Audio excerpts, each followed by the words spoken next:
ಸಿದ್ದರಾಮಯ್ಯ ಅವರು ಸಮರ್ಥನೆ ಮಾಡ್ತಾರೆ. ಹೌದು, ಅದರಲ್ಲಿ ಏನು ತಪ್ಪೇನಿದೆ ಅಂದರೆ ಈಗ ನೀವು ಹೇಳಿರೋ ತಪ್ಪಿದೆ. ಹಂಗಾರೆ ನಾನು ಸಿದ್ದರಾಮಯ್ಯನವರೇ ನೀವು ಹಿಂದೂಗಳ ಬಗ್ಗೆ ಮಾತ್ರ ಈ ಭಾವನೆನಾ ನಿಮಗೆ? ಹಾಗಿದ್ದರೆ ನಿಮಗೆ ಹಜ್ ಸಬ್ಸಿಡಿ ಕ್ಯಾನ್ಸಲ್ ಮಾಡಿ. ಸರ್ಕಾರದ ದುಡ್ಡು ಯಾಕೆ ಕೊಟ್ಟು ಕಳಿಸ್ತೀರಿ? ಹಜ್ಜಿಗೆ ಹೋಗೋದ್ರಿಂದ ಬಡತನ ಹೋಗುತ್ತಾ ಅಂತ ನಿಮ್ಮ ಮನಸ್ಸಿಗೆ ಪ್ರಶ್ನೆ ಮಾಡಿ. ಅದೇ ಮಾತು ಹೇಳಿ ನೀವು. ಹಜ್ಜಿಗೆ ಹೋಗೋದ್ರಿಂದ ಬಡತನ ಹೋಗುತ್ತಾ, ಹಂಗಾಗಿ ಹಜ್ ಸಬ್ಸಿಡಿಯನ್ನು ನಾವು ರದ್ದುಪಡಿಸ್ತೀವಿ ಅಂತ ಹೇಳಬೇಕಲ್ವ ಅವರು? ಈಗ ಜನ ಅವ್ರ ದುಡ್ಡಲ್ಲಿ ಹೋಗಿರೋದು ಮಹಾಕುಂಭಕ್ಕೆ. ಈಗ ನೀವು ಸರ್ಕಾರದ ದುಡ್ಡು ನಮ್ಮ ತೆರಿಗೆ ದುಡ್ಡು ಕಳಿಸ್ತಿರಲ್ಲ, ಬಡತನ ಹೋಗುತ್ತಾ ಹಜ್ಜಿಗೆ ಹೋಗೋದ್ರಿಂದ?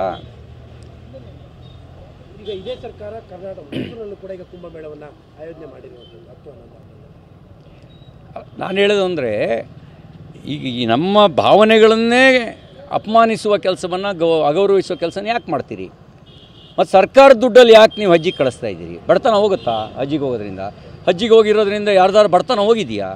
ನಾವೇನು ಪ್ರಶ್ನೆ ಮಾಡಿಲ್ಲ. ಆದರೆ ನೀವು ನಮ್ಮನ್ನು ಪ್ರಶ್ನೆ ಮಾಡ್ತಿರೋದ್ರಿಂದ ನಿಮಗೆ ವಾಪಸ್ ಕೇಳ್ತಾ ಇದ್ದೀವಿ. ನಿಮ್ಮದು ಸೋಗಲಾಡಿತನ.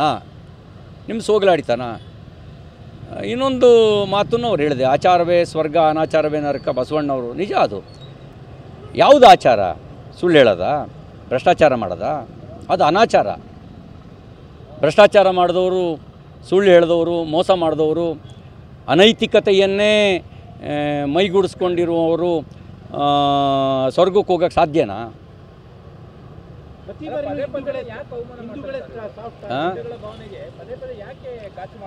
ಯಾಕೆ ಅಂದರೆ ನಾವು ತಾಲಿಬಾನ್ಗಳ ಥರ ರಿಯಾಕ್ಟ್ ಮಾಡಲ್ಲ. ತಾಲಿಬಾನ್ಗಳ ಥರ ರಿಯಾಕ್ಟ್ ಮಾಡೋದಾದರೆ ಹಿಂದೆ ಮುಂದೆ ಎಲ್ಲ ಅದುಮ್ಕೊಂಡಿರ್ತಾರೆ.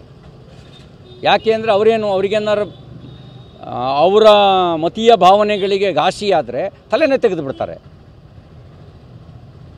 ನಾವು ದುಷ್ಟರನ್ನ ಕಂಡ್ರೆ ದೂರ ಇರುವಂಥ ನಾವೇ ದೂರಕ್ಕೆ ಹೋಗ್ತೀವಿ. ಅಷ್ಟೇ ವ್ಯತ್ಯಾಸ.